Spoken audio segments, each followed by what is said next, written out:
ಮೊದಲು ಹೇಳಿ, ಈ ಸಂದರ್ಭದಲ್ಲಿ ಸಕ್ಸಸ್ ಖುಷಿ ಹೇಗಿದೆ? ಎಲ್ರಿಗೂ ನಮಸ್ಕಾರ. ಇವತ್ತು ಸಕ್ಸಸ್ ಮೀಟ್ ಅಂತೇಳಿ ಪ್ಲಾನ್ ಮಾಡ್ಕೊಂಡ್ವಿ. ಭಾಳ ಖುಷಿ ಆಗ್ತದೆ, ಯಾಕೆಂದರೆ ಯಾವುದೇ ಸಿನಿಮಾ ಮಾಡಿದ್ರು ಅಷ್ಟೇ, ನಂದು ಉಮಾಪತಿ ಫಿಲ್ಮ್ಸಲ್ಲಿ ನಾನು ಯಾವಾಗಲೂ ಹೇಳ್ತಾ ಇರ್ತೀನಿ, ದುಡ್ಡು ಮಾಡೋಕ್ಕೆ ಆ ಬ್ಯಾನರು, ಎಕ್ಸ್ಪೆರಿಮೆಂಟ್ ಮಾಡೋಕ್ಕೆ DN ಸಿನಿಮಾಸು, ಮತ್ತು ಅವಾರ್ಡ್ ಮತ್ತೊಂದಿನೊಂದು ಅಂತ. ಬಟ್ ನಿಜವಾಗ್ಲೂ out of the blue Moon ಈ ಸಿನಿಮಾ ಸಕ್ಸಸ್ಸು ನನಗೆ ಡೈಜೆಸ್ಟ್ ಮಾಡ್ಕೊಳಕ್ಕಾಗಲಿಲ್ಲ. ಅಂದರೆ ನಾವು ಅಂದ್ಕೊಂಡಿದ್ದು ಸ್ಲೋ ಪಿಕಪ್ ಆಗ್ತದೆ, ಯಾಕಂದರೆ ಎಷ್ಟೋ ಸಿನಿಮಾಗಳು ಥಿಯೇಟ್ರಿಂದ ಹೋಗಿ OTT ಅಥವಾ ಸ್ಯಾಟಲೈಟಲ್ಲಿ ಟೆಲಿಕಾಸ್ಟ್ ಆಗಬೇಕಾದ್ರೆ ಹಿಟ್ಟಾಗಿರ್ತವೆ, ಥಿಯೇಟ್ರಲ್ಲಿ ಹಿಟ್ಟಾಗಲ್ಲ. ಸೊ ನಾನು ಚಿಕ್ಕಣ್ಣನಿಗೂ ಭಾಳಷ್ಟು ಸಲ ಹೇಳಿದೆ, ಅಪ್ಪಾಜಿ ತಲೆ ಕೆಡಿಸ್ಕೋಬೇಡ, ಗೆಲ್ಲೋರಿಗೆ 108 ವಿಘ್ನ, ಮತ್ತು ಯಾವತ್ತೂ ನಮಗೆ ಯಾವುದೇ ವಸ್ತು ಸಂಪಾದನೆ ಮಾಡೋಕ್ಕೆ ಭಾಳ ಕಷ್ಟಪಟ್ಟಿರ್ತೀವಲ್ಲ, ಅದೇ ನಮಗೆ ದಕ್ಕುವಂಥದ್ದು, ಅದೇ ನಮ್ಮನ್ನು ಕಾಪಾಡುವಂಥದ್ದು ಅಂತ. ಸೊ ನಮ್ಮ ಇವತ್ತೇನು ಈ ಸ್ಥಾನಮಾನ ಇದೆ, ಅಥವಾ ನಾವು ಎರಡೂ ಬ್ಯಾನರಲ್ಲಿ ಸರಿ ತೂಗಿಸ್ಕೊಂಡು ಇಲ್ಲಿವರೆಗೂ ಸಕ್ಸಸ್ ಇರ್ಬೋದು, ಸ್ಟಾರ್ ಇರ್ಬೋದು, ಮತ್ತೊಂದು ಇನ್ನೊಂದು ಏನೇ ಇದ್ರು ನಮ್ಮ ತಾಯಿ ತಂದೆ ಕೊಟ್ಟಿರುವಂಥ ಭಿಕ್ಷೆ ನನಗೆ. ಯಾಕೆಂದರೆ ಕೊಡೋ ಕೈ ಶುದ್ಧವಾಗಿದ್ರೆ ತಗೊಳ್ಳೋ ಒಂದು ಮನಸ್ಸು ಎಷ್ಟೇ ಕೆಡ್ದಾಗಿರಲಿ ಅದು ಶುದ್ಧವಾಗಿರ್ತದಲ್ಲ. ಸೊ ಕಾವೇರಿ ನೀರು ಎಷ್ಟು ಶುದ್ಧವಾಗಿದೆ, ನಮ್ಮ ತಾಯಿ ತಂದೆ ಮನಸ್ಸು ಅಷ್ಟೇ ಶುದ್ಧ. ನಮ್ಮ ತಾಯಿ ಇಲ್ಲಿವರೆಗೂ ಮಾಡಿರುವಂಥದ್ದು ಯಾವುದೂ ನಮಗೆ ಕಳ್ಕೊಂಡಿರುವಂಥದ್ದಲ್ಲ. ಸೊ ಹಂಗಾಗಿ ನಮ್ಮ ತಾಯಿ ಆಶೀರ್ವಾದದಿಂದ ಅವ್ರು ಮಾಡಿರೋ ಒಳ್ಳೆ ಕೆಲಸ, ನಾವು ನಿಮಗೆ ಗೊತ್ತಿದೆ, ನಾನೇನು 100% ಒಳ್ಳೆ ವ್ಯಕ್ತಿ ಅಂತ ನಾನು ಹೇಳಲ್ಲ. ಮನುಷ್ಯ ಅಂತ ಬಂದ ಮೇಲೆ ಒಳ್ಳೇದು ಕೆಟ್ಟದ್ದು ಎರಡೂ ಇದ್ದೇ ಇರ್ತದೆ. ಕೆಲವೊಬ್ಬರಿಗೆ ನಾವು ಕೆಟ್ಟವರಾಗಿರ್ತೀವಿ, ಕೆಲವೊಬ್ಬರಿಗೆ ಒಳ್ಳೆಯವರಾಗಿರ್ತೀವಿ. ಆದರೆ ನಮ್ಮ ತಾಯಿ ನನಗೆ ಯಾವತ್ತೂ ನನ್ನ ಮಗ ಒಳ್ಳೆಯವನು ಅಂತ ಸೀಲ್ ಹಾಕಿದರೆ ಅದೊಂದು ಸೀಲ್ ಸಾಕು. ಸೊ ಅದಕ್ಕೆ ನಾನು ಖುಷಿ ಪಡ್ತೀನಿ. ಅದೇ ರೀತಿ ಉಪಾಧ್ಯಕ್ಷ ಸಿನಿಮಾ ಅಂತ ಬಂದಾಗ ನಾವು ಪ್ರಾರಂಭ ಮಾಡಿದಾಗ ಸಾಕಷ್ಟು ಚರ್ಚೆಗಳಾಯಿತು, ಆಮೇಲೆ 108 ವಿಘ್ನಗಳಾಯಿತು. ಅದು ಆವಾಗ ಚಿಕ್ಕಣ್ಣ ಅವ್ರಿಗೂ ಅನಿಸಿರೋದಿದೆ, ಸಿನಿಮಾ ಮಾಡಬೇಕಾ ಬಿಟ್ಬಿಡೋಣ ಅಂತ ನನಗೂ ಅನಿಸಿರೋದಿದೆ. ಆಮೇಲೆ ಸಾಕಷ್ಟು ಬದಲಾವಣೆಗಳಾಯಿತು. ಫೈನಲಿ ಸಿನಿಮಾ ಶುರು ಮಾಡಿದ್ವಿ. ಶುರು ಮಾಡಿದಾಗ ಹೀರೋಯಿನ್ ಸಮಸ್ಯೆ ಬಂತು. ಅದಾದಮೇಲೆ ಚಿಕ್ಕಣ್ಣವರು, ಅನಿಲ್ ಅವರು, ಮಲೈಕಾ ಅವ್ರನ್ನ ಸೆಲೆಕ್ಟ್ ಮಾಡಿದ್ರು. ನಾನು ಆಮೇಲೆ ನಮ್ಮ ಮನೇಲಿ ಹೇಳ್ದೆ, ಹಿಂಗೆ ತುಂಬ ಚೆನ್ನಾಗಿ ಪರ್ಫಾರ್ಮ್ ಮಾಡ್ತಾರೆ, ಒಳ್ಳೆ ಚಾಯ್ಸ್ ಅನ್ಸುತ್ತೆ ಅಂತ. ಅದಾದಮೇಲೆ ಸಿನಿಮಾ ಶುರು ಆದಾಗ ರಶಸ್ ನೋಡಿದೆ, ಭಾಳ ಖುಷಿ ಆಯಿತು. ಯಾಕೆಂದರೆ ಯಾವುದೇ ಆರ್ಟಿಸ್ಟ್ ಆಗಿರ್ಬೋದು, ಅಥವಾ ಯಾವುದೇ ಪ್ರೊಡ್ಯೂಸರ್ ಇರ್ಬೋದು, ಟೆಕ್ನಿಷಿಯನ್ಸ್ ಇರ್ಬೋದು, ನಮಗೆ ಸರಸ್ವತಿ ಒಲ್ದಾಗ ನಾವು ತುಂಬ ಹಂಬಲ್ ಆಗಿ ಡೌನ್ ಟು ಅರ್ತ್ ಆಗಿದ್ದರೆ, ನಾವು ಅದೇನೋ ಹೇಳ್ತಾರೆ ಗೊತ್ತಾ, ಈ ಗೆದ್ದಾಗ ಈ ನಾವೇನೋ ಮೀಸೆ ತಿರುವಿ ಮೆರಿಬಾರ್ದು, ಸೋತಾಗ ಇನ್ನೊಬ್ರು ಕಾಲಿಡಿಬಾರ್ದು ಅಂತ. ಸೊ ಹಾಗಾಗಿ ನ್ಯೂಟ್ರಲ್ ಆಗಿ ಹೋಗ್ತಾ ಇದ್ರೆ ನಮ್ಮ ಬದುಕು ನಡೀತಾ ಇರ್ತದೆ. ಮಲೈಕಾ ಅವರೇ, ನಿಮ್ಮ ಶ್ರಮ ನಿಮ್ಮನ್ನು ಕಾಪಾಡಿದೆ, ನಿಮ್ಮ ತಾಯಿ ತಂದೆ ಮಾಡಿರುವಂಥ ಒಳ್ಳೆ ಕೆಲಸ, ನಿಮ್ಮ ಶ್ರಮ ಇವತ್ತು ಪ್ರತಿಫಲ ಕೊಟ್ಟಿದೆ. ಅದೇ ರೀತಿ ನಮ್ಮ ಡೈರೆಕ್ಟರ್ ಅನಿಲ್ ಅವರು ಬರವಣಿಗೆ ಭಾಳ ಚೆನ್ನಾಗಿದೆ. ಒಬ್ಬ ಗೆಸ್ಟ್ ಆಗಿ ಬಂದವರು ಕೊನೆಗೆ ಮೈನ್ ಚೀಫ್ ಆಗಿ ಸಿನಿಮಾನ ಮುನ್ನಡೆಸ್ಕೊಂಡು ಹೋದ್ರು. ಅದಾದಮೇಲೆ ರಾಜಶೇಖರ್ ಅವ್ರ ಕೊಡುಗೆ ಭಾಳ ಇದೆ, ಯಾಕಂದರೆ ಡೈಲಾಗ್ಸ್ ಅವರು ಬರೆದಿದ್ದಾರೆ, ಚಂದ್ರಮೋಹನ್ ಅವರು ಕತೆ ಮಾಡಿಕೊಟ್ರು, ಡೈರೆಕ್ಷನ್ ಡಿಪಾರ್ಟ್ಮೆಂಟ್ ಇರ್ಬೋದು, ಮತ್ತು ಕ್ಯಾಮ್ರಾಮನ್ ಬಂದು ನಮ್ಮ ಶೇಖರ್ ಚಂದ್ರು ಅವರು ನಿಮಗೆ ಗೊತ್ತಿದೆ, ಸೆಕೆಂಡ್ ಹಾಫ್ ಅಂತೆಲ್ಲ ಬಂದಾಗ ತುಂಬ ನೇಚರ್ ಅನ್ನೋದನ್ನು ವಿಜುವಲಿ ಬ್ಯೂಟಿಫುಲ್ ಆಗಿ ತೋರಿಸಿದ್ದಾರೆ. ಮ್ಯೂಸಿಕ್ ಡೈರೆಕ್ಟ್ರು ಅರ್ಜುನ್ ಜನ್ನಿ ಅವರು, ಪ್ರತಿಯೊಬ್ಬರು ಭಾಳ ಕಷ್ಟಪಟ್ಟಿದ್ದಾರೆ. ಆ್ಯಂಡ್ ಸಾಕಷ್ಟು ಜನ ಸ್ಟಾರ್ಸು ಈ ಗೆಲುವಿಗೆ ಕಾರಣಕರ್ತರಾಗಿದ್ದಾರೆ. ಯಾವುದೇ ಒಂದು ಸಿನಿಮಾ ಮಾಡಬೇಕಾದ್ರೂ ಅಷ್ಟೇ ಸಾಕಷ್ಟು ಶ್ರಮ ಪಡಬೇಕಾಗ್ತದೆ. ಚಿಕ್ಕಣ್ಣವರು ಎಷ್ಟೋ ಸಲ ನಿದ್ದೆ ಬಿಟ್ಟಿದ್ದಾರೆ, ಊಟ ಬಿಟ್ಟಿದ್ದಾರೆ.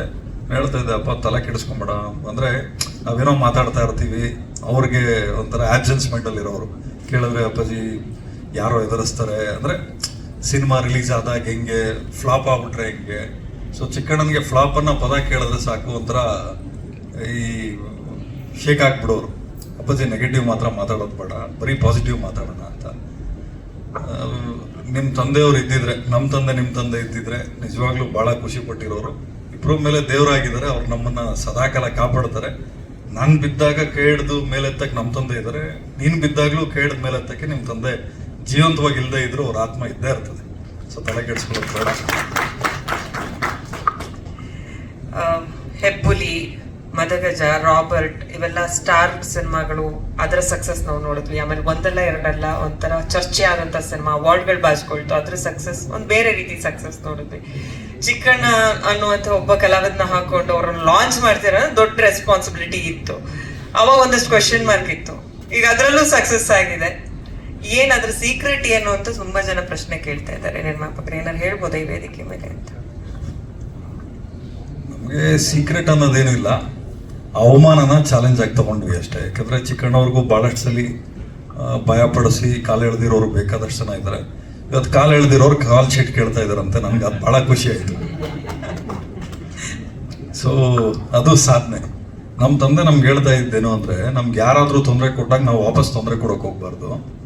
ಅವರು ಸಹಾಯ ಕೇಳ್ಕೊಂಡು ನಮ್ಮ ಮುಂದೆ ಬರ್ತಾರಲ್ಲ, ಅದು ಸಾಧನೆ ಅಂತ. ಸೊ ಹಂಗಾಗಿ ಚಿಕ್ಕಣ್ಣವ್ರಿಗೆ ಯಾರ್ಯಾರು ಅವಮಾನ ಮಾಡಿದ್ರು, ಯಾರು ಕಾಲು ಎಳೆದಿದ್ರು, ಅವತ್ತು ಕಾಲು ಎಳೆದಿದ್ರು ತೊಂದರೆ ಇಲ್ಲ. ನಮ್ಗೇನು ಎಲ್ಲರೂ ಸಹಾಯ ಮಾಡಬೇಕು ಅನ್ನೋದೇನಿಲ್ಲ. ನಿಮಗೆ ನಮಗೆ ಹಣೆ ಬರ್ಕೊಳ್ಳುವಂಥ ಶಕ್ತಿ ಕೊಟ್ಟಿದ್ದಾನೆ. ನಾವೇನು ಯಾರ ಸಹಾಯನೂ ಬೇಕಾಗಿಲ್ಲ. ಆದರೂ ಸಿನಿಮಾ ಅಂತ ಬಂದಾಗ ರಾಜಕೀಯ, ಸಿನಿಮಾ, ಕೆಲವೊಂದಷ್ಟು ಫೀಲ್ಡ್ ಜನಗಳಿದ್ರೆ ಮಾತ್ರ ನಮ್ಮ ಜೀವನ ನಡೀತದೆ. ನಮ್ಮ ಬಂಡಿ ಮುಂದಕ್ಕೆ ಹೋಗ್ಬೇಕು ಅಂದ್ರೆ ಜನ ಇರಬೇಕು.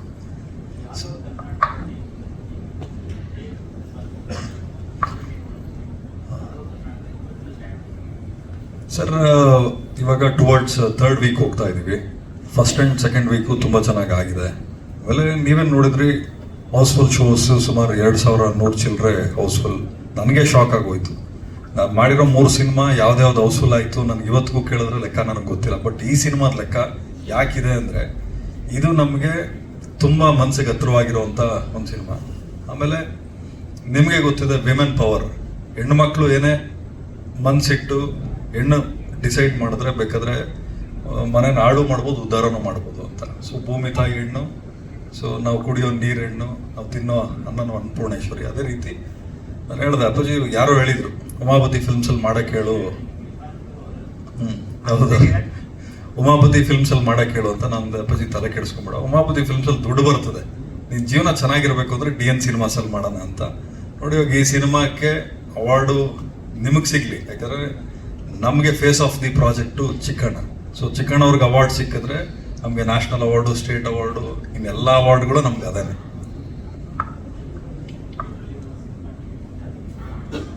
ಅಂದ್ರೆ ₹100 ಲೆಕ್ಕ ಕೊಟ್ಟು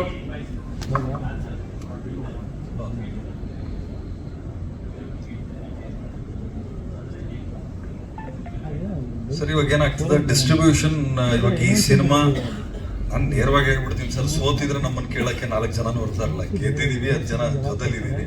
ನೇರವಾಗಿ ಹೇಳ್ಕೊಳಕ್ಕೆ ನಾವೇನು ತಲೆ ಕೆಡಿಸ್ಕೋಬೇಕಾಗಿಲ್ಲ. ಚಿಕ್ಕಣ್ಣ ಸೋಲ್ಬೇಕು, ಉಮಾಪತಿ ಸೋಲ್ಬೇಕು ಅನ್ನೋದು ಬೇಕಾದಷ್ಟು ಜನ ಕಾಯ್ತಾ ಇದ್ರು.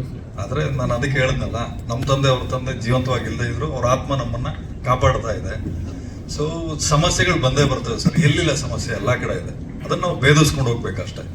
ನಾವು ಚೆಕಿಂಗು ಮತ್ತೊಂದು ಇನ್ನೊಂದು ನಾವು ಕಳಿಸಿದಾಗ ಎಲ್ಲ ಕರೆಕ್ಟ್ ಆಗಿದೆ ಅಂತಾನೆ ಹೇಳ್ತಾ ಇದ್ರು. ಚೆಕಿಂಗ್ ಇನ್ಸ್ಪೆಕ್ಟರ್ಗಳಿರ್ಬೋದು ಅಥವಾ ಲೈನ್ ಇನ್ಸ್ಪೆಕ್ಟರ್ಸ್, ಅವ್ರು ಇವರೆಲ್ಲ. ನಾವು ನಮ್ಮ ಹುಡುಗರನ್ನ ಒಂದು ಟೀಮ್ ಮಾಡಿ ಬಿಟ್ಟಾಗ್ಲೇ ಗೊತ್ತಾಗಿದ್ದು ₹150 ಟಿಕೆಟ್ ಮಾರ್ತಾ ಇದ್ದಾರೆ. ನೀವು ಬೆಂಗಳೂರಲ್ಲಿ ಥಿಯೇಟರ್ ನೋಡ್ಬಿಡಿ, ನೀವು ₹100, ₹110 ಇವತ್ತಿಗೂ ನಾವು ಸಿನಿಮಾ ತೋರಿಸ್ತಾ ಇದೀವಿ. ಅಲ್ಲಿ ₹150 ಸಿನಿಮಾ ಜನ ನೋಡ್ತಾ ಇದಾರೆ ಅಂದ್ರೆ ಸಿನಿಮಾ ಇಷ್ಟಪಟ್ಟು ನೋಡ್ತಾ ಇದಾರೆ. ನಾನು ಹೇಳೋದೇನಂದ್ರೆ, ಜೇನ್ ಕೇಳೋನು ಕೈ ನೆಗ್ದಿರ ಅರ್ಥನ ಅಂತಾರೆ, ತೊಳೆಯೋ ಮೊದಲು ಕೈ ನೆಗ್ಬೇಕು ಅಂತ. ನೀವು ಜೇನೆಲ್ಲ ತಿಂದಾಕ್ಬಿಟ್ಟು ನೀವು ಕೈಯಲ್ಲಿರೋದು ನಮಗೆ ನೆಗ್ಸೋಕೆ ಬಂದ್ರೆ ಹೆಂಗ್ ಬಿಡೋಕ್ಕಾಗ್ತದೆ? ನೋಡಿ, ನಾನೊಂದು ಹೇಳ್ಬಿಡ್ತೀನಿ, ವ್ಯಾಪಾರ ಅಂತ ಬಂದಾಗ ನಾನು ರಾಕ್ಷಸ. ನಾನು ಯಾರಿಗೂ ಏನು ಪ್ಲೀಸ್ ಮಾಡ್ಕೊಂಡು ಕೂತ್ಕೋಬೇಕಾಗಿಲ್ಲ. ನನಗೆ ಜೇಬಕ್ಕೆ ಕೈಯಾಗಿ ಕಿತ್ಕೊಳ್ಳೋದು ಗೊತ್ತಿದೆ, ಜೀವನ ಕಿತ್ಕೊಳ್ಳೋದು ಗೊತ್ತಿದೆ. ಯಾಕಂದ್ರೆ ನಾವು ಈ ಲೆವೆಲ್ಗೆ ಬರಬೇಕಾದ್ರೆ ಬಹಳ ಕಷ್ಟಪಟ್ಟಿದ್ದೀವಿ. ನಮ್ಮ ತಾಯಿ ತಂದೆ, ನಮ್ಮ ಹಿರಿಕರು ಎಲ್ಲ ಬಹಳ ಕಷ್ಟಪಟ್ಟೆ ಸಂಪಾದನೆ ಮಾಡಿರೋದು. ನಾನು ಯಾರಿಗಾದ್ರೂ ಕೊಡ್ಬೇಕಾದ್ರೆ ಕಷ್ಟಪಟ್ಟಿರೋರು ಮಾತ್ರ ಕೊಡ್ತೀನಿ, ಸುಮ್ಮನೆ ಯಾರಿಗೂ ಕೊಡಲ್ಲ. ಅದೇ ರೀತಿ ನಮಗೆ ಬರೋದೂ ಅಷ್ಟೇ. ಯಾರೇ ತಡೆ ಹಾಕಿದ್ರು ಅದನ್ನ ಕಿತ್ಕೊಳ್ಳೋ ತಾಕತ್ ದೇವ್ರು ನನಗೆ ಕೊಟ್ಟಿದ್ದಾನೆ, ಕಿತ್ಕೋತೀವಿ. ಆದ್ರೆ ನಾನು ಹೇಳೋದಿಷ್ಟೇ, ಒಂದು ಥಿಯೇಟರ್ಗಳಲ್ಲಿ ಇಷ್ಟು ಹೌಸ್ಫುಲ್ ಬರ್ತಾ ಇದೆ ಅಂದ್ರೆ ಖುಷಿ ಪಡ್ಬೇಕು. ಸಿನಿಮಾ, ಒಳ್ಳೆ ಸಿನಿಮಾ ಬಂದಾಗ ನೀವು ಅಂತ ಕಳ್ತನ ಮಾಡಿ ಒಳ್ಳೆ ಸ್ಕ್ರೀನ್ ಹಾಕಿ, ಪ್ರೊಜೆಕ್ಟರ್ ಹಾಕಿ, ಒಳ್ಳೆ ರೆಸ್ಟ್ ರೂಮು, ಲೇಡೀಸ್ಗಳು ಹೋಗ್ಬೇಕಾದ್ರೆ ಒಳ್ಳೆ ರೆಸ್ಟ್ ರೂಮ್ಗಳಿಲ್ಲ ಅಂದ್ರೆ ಲೇಡೀಸ್ಗಳು ಎಲ್ಸರ್ ಹೋಗ್ತಾರೆ.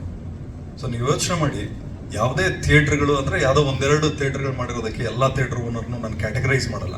ಬಟ್ ಯಾರೋ ಒಂದು 2-3 ಜನ ಮಾಡುವಂತ ಕಳ್ತನಕ್ಕೆ ಇಡೀ ಇಂಡಸ್ಟ್ರಿಗೆ ಕಳಂಕ ಬರ್ತದೆ.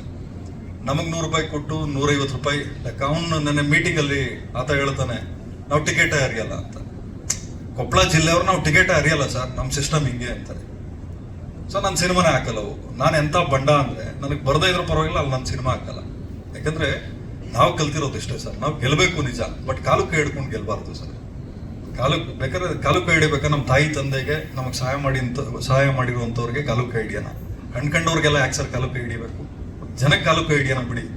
ಸೊ ಕಳ್ತನ ಮಾಡೋರ್ಗೆ ಯಾಕೆ ಹಿಡಿಬೇಕು? ನನ್ನ ಚೇಂಬರ್ ಕರೆಸಿ ಅವ್ರ ಮೇಲೆ ಸೂಕ್ತವಾದ ಕ್ರಮ ತಗೋಬೇಕು ಅಂತೇಳಿ ಡಿಸೈಡ್ ಮಾಡಿದ್ದೀವಿ. GSTಗೂ ಕಂಪ್ಲೇಂಟ್ ಬರೀತಾ ಇದ್ವಿ. ಯಾಕೆಂದ್ರೆ ಅವ್ರು ನೇರವಾಗಿ ಹೇಳ್ತಾರೆ ನಾವು GSTನೇ ಕಟ್ಟಲ್ಲ ಅಂತಾರೆ. ಸೊ ನೀವು ಯೋಚನೆ ಮಾಡಿ, ನಾವೆಲ್ಲ ಕಷ್ಟಪಟ್ಟಿರೋದು ಸರ್ಕಾರಕ್ಕೆ ಒಂದು ಆದಾಯ ಕೊಡಬೇಕು, ನಾವು ಒಂದು ಆದಾಯ ಮಾಡ್ಕೋಬೇಕು ಅಂತೇಳಿ. ಸರ್ಕಾರದ ಆದಾಯಕ್ಕೂ ಕನ್ನ ಆಗ್ತಾ ಇದ್ದಾರೆ, ನಮ್ಮ ಆದಾಯಕ್ಕೂ ಕನ್ನ ಆಗ್ತಾ ಇದ್ದಾರೆ ಅಂದ್ರೆ ನಾವು ಆಕ್ಷನ್ ತಗೋಬೇಕು ಬಿಡು.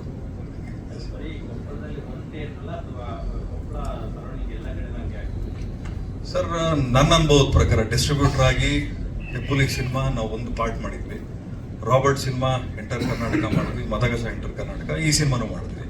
ನಿಮ್ಗೆ ಹೆಂಗ್ ಆಗ್ಬಿಟ್ಟಿದೆ ಅಂದ್ರೆ ಅಲ್ಲಿರೋ ಥಿಯೇಟರ್ ಓನರ್ಗಳು GST ನಂಬರ್ ಇಲ್ಲ ಸರ್ ಅವ್ರ ಹತ್ರ.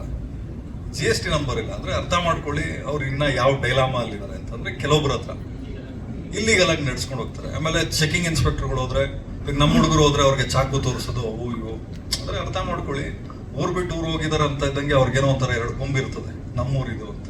ಸೊ ಇವತ್ತು ಸಿಸ್ಟಮ್ ಹೆಂಗಿದೆಯೋ ಅನ್ನೋ ಗೊತ್ತಿಲ್ಲ, ಬಟ್ ನಾನು ಬಹಳ ಕಷ್ಟಪಟ್ಟು ಮೇಲ್ ಬಂದಿದ್ದೀನಿ. ಒಂದೊಂದು ರೂಪಾಯಿಗೂ ಕಷ್ಟಪಟ್ಟಿದ್ದೀನಿ, ಕಷ್ಟಪಡ್ತಾನೆ ಇರ್ತೀನಿ. ನಮ್ಮ ಏನೇ ಇರಿದ್ರು ನಮ್ಮ ಹಿರಿಕರನ್ನೇ ಸಂಪಾದನೆ ಮಾಡಿದ್ರು. ಯಾಕಂದ್ರೆ ಇದು ಸಿನಿಮಾ ಅಂತ ಬಂದಾಗ ಒಬ್ಬ ವ್ಯಕ್ತಿ ಭವಿಷ್ಯ. ಯಾಕಂದ್ರೆ ನಿಮ್ಗೆ ಗೊತ್ತಿರ್ಲಿ, ಚಿಕ್ಕಣ್ಣ ಅವರು ಯಾರು ಏನೇ ಮಾತಾಡಿದ್ರು ಎಲ್ಲದನ್ನು ಅನುಸರಿಸ್ಕೊಂಡು, ಎಷ್ಟೋ ಸಲ ನಾನು ಚಿಕ್ಕಣ್ಣ ಮಾತಾಡ್ಬೇಕಾದ್ರೆ ನನ್ನ ಹತ್ರ ಕಣ್ಣೀರು ಹಾಕಿದ್ದಾರೆ.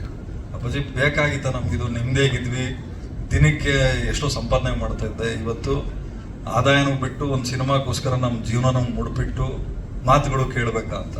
ಆದ್ರೆ ನಾನು ಚಿಕ್ಕಣ್ಣವ್ರಿಗೆ ಧೈರ್ಯ ಹೇಳಿದ್ದೀನಿ, ಚಿಕ್ಕಣ್ಣವರು ನಂಗೆ ಧೈರ್ಯ ಹೇಳಿದ್ದಾರೆ, ಅಪ್ಪಾಜಿ ತಲೆ ಕೆಡಿಸ್ಕೊಂಡ್ಬಿಡಿ, ಈ ಸಿನಿಮಾ ಹೋದ್ರೆ ಹೋಗಲ್ಲ, ಏನಾದ್ರು ಆದ್ರೆ ನಾನು ನಿಮ್ಮ ಜೊತೆ ಇರ್ತೀನಿ, ಚಿಂತೆ ಮಾಡ್ಬೇಡಿ ಅಂತ. ಆ ಧೈರ್ಯ ಚಿಕ್ಕಣ್ಣವ್ರು ನನಗೆ ಕೊಟ್ಟಿರೋದಕ್ಕೆ ಇವತ್ತು ಈ ಸಿನಿಮಾ ನಾವೊಂದು ಧೈರ್ಯವಾಗಿ ಪಬ್ಲಿಸಿಟಿ ಅಂತ ಬಂದಾಗ, ನನ್ನ ಫಿಲ್ಮ್ ಕೆರಿಯರ್ ಅಲ್ಲಿ ರಾಬರ್ಟ್ಗೆ ಹಾಕಿದ್ದು ಪಬ್ಲಿಸಿಟಿ ದುಡ್ಡು ಅದಕ್ಕಿಂತ 10 ರಿಂದ 12 ಲಕ್ಷ ಈ ಸಿನಿಮಾಕ್ಕೆ ಎಕ್ಸ್ಟ್ರಾ ಆಗ್ತದೆ. ರಾಬರ್ಟ್ಗೆ ಏನು ಹಾಕಿದ್ವಲ್ಲ ಅದಕ್ಕಿಂತ 10 ರಿಂದ 12 ಲಕ್ಷ. ಚಿಕ್ಕಣ್ಣವ್ರು ನಮ್ಗೆ ಹೇಳಿದ್ರು ಏನಕ್ಕೆ ಇಷ್ಟೆಲ್ಲ ಆಗ್ತಾ ಇದ್ರೆ ಅವಶ್ಯಕತೆ ಇದೆ ಅಂತ. ನಮ್ಮ ಡೈರೆಕ್ಟರ್ ಮಹೇಶ್ ಅವರು ಬೆನ್ನೆಲುಬಾಗಿ ನಮಗೆ ನಿಂತರು. ಯಾಕೆ ಇದನ್ನ ಹೇಳ್ತಾ ಇದೀನಿ ಅಂದ್ರೆ, ಯಾವುದೇ ಒಂದು ಸಿನಿಮಾ ಮಾಡಬೇಕಾದ್ರೂ ಮಾರ್ಕೆಟಿಂಗ್ ಅನ್ನೋದು ಕೀ ಪೋಸ್ಟ್ ಆಗಿರ್ತದೆ. ಮಾರ್ಕೆಟಿಂಗ್ ಮಾಡಿದಾಗ ಮಾತ್ರ ಆ ಸಿನಿಮಾ ರಿಲೀಸ್ಗೂ ಮುಂಚೆ ನಾನು ಯೋಚನೆ ಮಾಡೋದೇನಂದ್ರೆ, ಟೈಟ್ಲ್ ಫಸ್ಟ್ ಆಟೋ ಮೇಲೆನೋ ಅಥವಾ ಜನಗಳ ಬಾಯಲ್ಲಿ ಇರಬೇಕು, ಅದಾದ್ಮೇಲೆ ಸಾಂಗ್ಸ್ ಹಿಟ್ ಆಗ್ಬೇಕು, ಅದಾದ್ಮೇಲೆ ಟ್ರೈಲರ್ ಟೀಸರ್, ಅದಾದ್ಮೇಲೆ ರಿಲೀಸ್ ಡೇಟ್. ನೀವು ನಮ್ಮ ಪೋಸ್ಟಲ್ ನೋಡಿ, ಚಿಕ್ಕಣ್ಣವ್ರ ಮುಖಕ್ಕಿಂತ ರಿಲೀಸ್ ಡೇಟೇ ದೊಡ್ಡದಾಗಿ ಕಾಣ್ತದೆ. ನಮ್ದು ಅಜೆಂಡಾ ಏನ್ ಸರ್, ಚಿಕ್ಕಣ್ಣವ್ರ hero, but release date fix ಆದ್ರೆ ನಮ್ಮಲ್ಲಿ ಏನಂದ್ರೆ, ನಾನು ಈಗಾಗಲೇ ಹೇಳದ್ನಲ್ಲ, ಯಾರೋ ಒಬ್ರು ಆಲೂಗಡ್ಡೆ ಬೆಳೀತಾರೆ, ಚೆನ್ನಾಗಿ ದುಡ್ಡಾಗುತ್ತೆ, ಎಲ್ಲರೂ ಆಲೂಗಡ್ಡೆ ಹಾಕು. ಯಾರೋ ಈರುಳ್ಳಿ ಬೆಳೀತಾರೆ, ಇವಾಗ ಬೆಳ್ಳುಳ್ಳಿ ಕಬಾಬ್, ಬೆಳ್ಳುಳ್ಳಿ ಅದು ಇದು ಟ್ರೆಂಡಿಂಗ್ ಅಲ್ಲಿ ಇದೆ, ಎಲ್ಲರೂ ಬೆಳ್ಳುಳ್ಳಿ ಕಬಾಬ್ ಅಂತ ಹಾಕ್ಕೊಡೋದು. ನಾನು ಹೇಳೋದೇನಂದ್ರೆ, ಸ್ವಲ್ಪ ಇಲ್ಲಿ ಕಾಮನ್ ಸೆನ್ಸ್ ಇಟ್ಕೊಳ್ಳಿ. ಯಾರು ಉದ್ಧಾರ ಆಗ್ತಾರೆ ಗೊತ್ತಾ? ಯಾವ ಪ್ರೊಡ್ಯೂಸರು ಉದ್ಧಾರ ಆಗಲ್ಲ, ಡಿಸ್ಟ್ರಿಬ್ಯೂಟರ್ ಉದ್ಧಾರ ಆಗ್ತಾರೆ, ಎಕ್ಸಿಬಿಟರ್ ಉದ್ಧಾರ ಆಗ್ತಾರೆ. ಕ್ಯೂಬ್ ಮತ್ತೊಂದು ಇನ್ನೊಂದು ಅಂತ ಯಾರು ಸ್ಯಾಟಲೈಟ್ ಅವ್ರ ಕಂಟೆಂಟ್ ಇದು ಮಾಡ್ತಾರಲ್ಲ, ಅವ್ರು ದುಡ್ಡು ಮಾಡ್ಕೋತಾರೆ. ಆದ್ರೆ ಪ್ರೊಡ್ಯೂಸರ್ಗಳು, ಒಬ್ಬ ಹೀರೋಯಿನ್ ಭವಿಷ್ಯ ಅಥವಾ ಆರ್ಟಿಸ್ಟ್ಗಳು, ಟೆಕ್ನಿಷಿಯನ್ಸ್ ಭವಿಷ್ಯ, 8 ಸಿನಿಮಾ ರಿಲೀಸ್ ಆದ್ರೆ ಜನ ಹಿಂಗ್ ನೋಡ್ತಾರೆ. ಯಾರಿಗೆ ಅಷ್ಟು ಪುರ್ಸೋತಿದೆ ಸರ್? ಸೆನ್ಸರ್ ಆಫೀಸರ್ಗೆ ನಮ್ದು ಅವಾಗ ಇಶ್ಯೂ ಆದಾಗ, ಸರ್ ಸಿನಿಮಾ ನೋಡಿದ್ರೆ ಹೋಗಪ್ಪ ಬೆಳಗ್ಗೆಯಿಂದ 2 ಸಿನಿಮಾ ನೋಡಿದೀನಿ, ನಿಮ್ ಸಿನಿಮಾ ನೋಡೋ ಅಂತ ಕರ್ಮ ನಮ್ಗೇನ್ರಿ ಅಂದ್ರು. ಅಂದ್ರೆ ಸೆನ್ಸರ್ ಆಫೀಸರ್ ಅವ್ರ ಡ್ಯೂಟಿ 3 ಸಿನಿಮಾ ಒಂದ್ ದಿವ್ಸಕ್ಕೆ ನೋಡಕ್ಕೆ ಅವರೇ ತಲೆ ಕೆಡಿಸ್ಕೋಬೇಕಾದ್ರೆ, ಆಡಿಯನ್ಸ್ ಯಾಕೆ ಒಂದ್ ದಿವ್ಸಕ್ಕೆ 8 ಸಿನಿಮಾ ನೋಡ್ಬೇಕು? ಸ್ವಲ್ಪ ಮಾತಾಡ್ಕೊಂಡು ಒಬ್ರಿಗೊಬ್ರು ಒಂದ್ 2 ದಿವಸ ಅಥವಾ 1 ವಾರ ಬಿಟ್ಟು ಮಾಡಿದ್ರೆ ಎಲ್ಲರಿಗೂ ಅನುಕೂಲ ಆಗ್ತದೆ ಸರ್. OTT ನನಗೆ ಗೊತ್ತಿರೋ ಪ್ರಕಾರ 70 to 100 ಡೇಸ್ ಆದ್ಮೇಲೆ ಬರುತ್ತೆ ಸರ್. ಇವಾಗ ಬರೋದೆಲ್ಲ ನಿಮ್ಗೆ 30-40 ಡೇಸಿಗೆ ಬಂದ್ಬಿಡ್ತದೆ. ನಾವು 70 and above. ಚಿಕ್ಕಣ್ಣವ್ರು ಹೇಳಿದ್ರು, ಥಿಯೇಟರ್ಗಳಲ್ಲಿ ಕೆಲವೊಂದಷ್ಟು ಜನ ರಿಕ್ವೆಸ್ಟ್ ಮಾಡಿದಾರಂತೆ ಈ ಸಿನಿಮಾ 50 ಡೇಸ್ ಮಾಡಬೇಕು ಅಂತ. 100% ಹಾಗೆ ಆಗ್ತದೆ. ಹಾಗಾಗಿ ನಾವು ರಿಕ್ವೆಸ್ಟ್ ಮಾಡಿ 100 ಡೇಸ್ಗೆ ಹಾಕೊಂಡಿದ್ದೀವಿ OTT.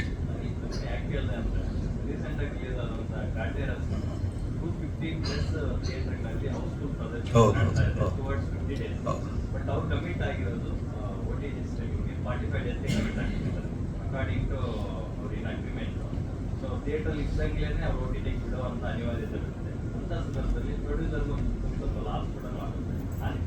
ಸರ್, ಥಿಯೇಟರ್ ಇಂದ ನೀವು ಒಂದು ಅರ್ಥ ಮಾಡ್ಕೊಳ್ಳಿ, ಫಸ್ಟ್ ವೀಕ್ ಏನ್ ಬರುತ್ತಲ್ಲ ಸಿನಿಮಾ, ಅದೇ ಗಟ್ಟಿ. ಇವಾಗ ನಮ್ಗೆ ಉದಾಹರಣೆಗೆ 10 ಕೋಟಿ ಉಪಾಧ್ಯಕ್ಷ, ಉದಾಹರಣೆ 10 ಕೋಟಿ ಆಗಿದೆ, 10 ಕೋಟಿ ಆಗಿದೆ ಅನ್ಕೊಳ್ಳಿ. 6 ಕೋಟಿ ನಮಗೆ, 4 ಕೋಟಿ ಥಿಯೇಟ್ರು, ಯೋಫೋ ಕ್ಯೂಬ್ ಚಾರ್ಜಸ್ ಎಲ್ಲ ಸೇರಿಸಿ. ಸೆಕೆಂಡ್ ವೀಕ್ ಏನಾಗುತ್ತೆ ಅಂದರೆ 50-50. ಥರ್ಡ್ ವೀಕ್ ಏನಾಗುತ್ತೆ, ಅವ್ರಿಗೆ 60 ಹೋಗುತ್ತೆ, ನಮಗೆ 40 ಬರುತ್ತೆ. ಏನು ಬಂದರೂ ಫಸ್ಟ್ ವೀಕಲ್ಲಿ ಬರಬೇಕು. ಸೆಕೆಂಡ್ ವೀಕಲ್ಲಿ ನಮ್ಗೆ ಏನೇ ಬಂದರೂ ಅದು ನಮಗೆ ದಕ್ಕಲ್ಲ ಸರ್. ಸೊ ನೀವು ನಂಬ್ತಿರೋ ಇಲ್ಲೋ, ಎಷ್ಟು ಲೆಕ್ಕಾಚಾರ ಹಾಕ್ಬೇಕು ಅಂದರೆ, ಪಾಪ ನಮ್ಮ ಸ್ಟಾಫ್ ಇದಾರಲ್ಲ, ನಮ್ಮ ಪ್ರೊಡಕ್ಷನ್ ಹುಡುಗರು, ಪ್ರತಿಯೊಬ್ಬರು ರಾತ್ರಿ 1 ಗಂಟೆವರೆಗೂ ಲೆಕ್ಕ ಹಾಕಿ ಲೆಕ್ಕ ಕಳಿಸ್ಬಿಟ್ಟೆ ಮನೆಗೆ ಹೋಗೋದು. ಮತ್ತೆ ಬೆಳಗ್ಗೆ 9 ಗಂಟೆಗೆ ಆಫೀಸಲ್ಲಿ ಇರ್ತಾರೆ. ಯಾಕೆ ಹೇಳ್ತಾ ಇದೀನಿ ಅಂದರೆ, ಇದು ದುಡ್ಡು ಹೋದ್ರೆ ಸರ್ ನಂದು ಇವಾಗ ಬಂದಿದೆ, ನಮ್ದಲ್ಲ, ಇಡೀ ಟೀಮ್ದು. ನಾನು ಇವರೆಲ್ಲರಿಗೂ ಲೆಕ್ಕ ಕೊಡಬೇಕು. ಯಾಕಂದ್ರೆ ನೆಕ್ಸ್ಟ್ ಚಿಕ್ಕಣ್ಣವ್ರು ಯಾವ್ದಾನ ಒಂದು ಸಿನಿಮಾ ಮಾಡಬೇಕಾದ್ರು ಚಿಕ್ಕಣ್ಣವ್ರಿಗೆ ಲೆಕ್ಕ ಕೊಡ್ತೀನಿ.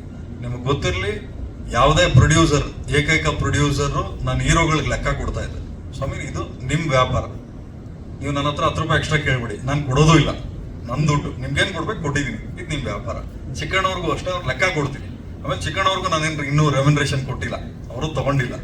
ಗೆದ್ಮೇಲೆ ತಗೋತೀನಿ ಅಂತ ಹೇಳಿದಾರೆ. ಇನ್ನು ಅವ್ರೇನು ಡಿಮ್ಯಾಂಡ್ ಮಾಡ್ತಾರೆ ಅದನ್ನ ನಾನು ಕೊಡಬೇಕು. ಓ, ಇದು ಗೊತ್ತಿರ್ಲಿಲ್ಲ ನಮಗೆ ಮ್ಯಾಟ್ರ್. ಎಕ್ಸ್ಕ್ಲೂಸಿವ್ ವಿಚಾರ. ಇನ್ನೊಂದು ಫೈನಲ್ ಪಬ್ಲಿಕ್ ಅಂದ್ರೆ ಆಡಿಯನ್ಸ್ ಕ್ವೆಶನ್ ಇದು. ಆಬ್ವಿಯಸ್ಲಿ ಈ ತರ ಒಂದ್ ಸಿನಿಮಾ ಹಿಟ್ ಆದಾಗ ಈ ಕ್ವೆಶನ್ ಬರೋದು ಸರ್ವೇ ಸಾಮಾನ್ಯ. ಉಪಾಧ್ಯಕ್ಷ 2 ಎಲ್ಲ ಸ್ಪೇಸ್ ಇದೆ, ಬರುತ್ತಾ? ಬಂದ್ರೆ ನಿಮ್ ಬ್ಯಾನರ್ ಅಲ್ಲೇ ಬರುತ್ತಾ ಅನ್ನುವಂತ ಪ್ರಶ್ನೆ.